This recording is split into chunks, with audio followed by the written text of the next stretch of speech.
signing up for the 10 most common myths to the resurrection of Jesus. Hi, I'm Dr. Mike Licona, and for the next 10 days we're going to be sending you a short video dealing with one of the most common myths for the resurrection of Jesus. Today, our first day, we're going to deal with myth number 1, which is contradictions in the Gospels. The Gospels contradict themselves, and so therefore we can't believe it on the resurrection of Jesus. Now, a lot of skeptics raise this, but no credible historian believes that contradictions within an account discredit the account itself.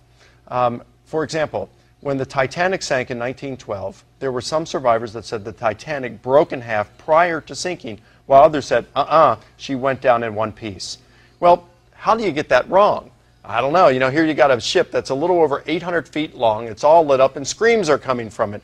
You're out there in a lifeboat looking on. How do you get that wrong? We really don't know. However, one thing's for sure. Historians didn't conclude that the Titanic didn't sink. We just knew that there was a peripheral detail for which we couldn't know what really happened. So even if the Gospels contain some contradictions, and I wouldn't say that they do, I think that these, for the most part, are easily harmonizable and explained. But even if they did, these differences in the Gospels are in the peripheral details. They're not in the core account, which the Gospels agree that Jesus died, was buried by Joseph of Arimathea, and was raised on the third day and appeared to others. So contradictions really don't do anything to discredit the account. Now tomorrow we're going to deal with our second myth for the resurrection of Jesus, and that has to do with parallels in pagan religions, parallels of dying and rising gods. Now if you want to know more about this, we've developed a 5-session course on the resurrection of Jesus where we get into a whole lot of details.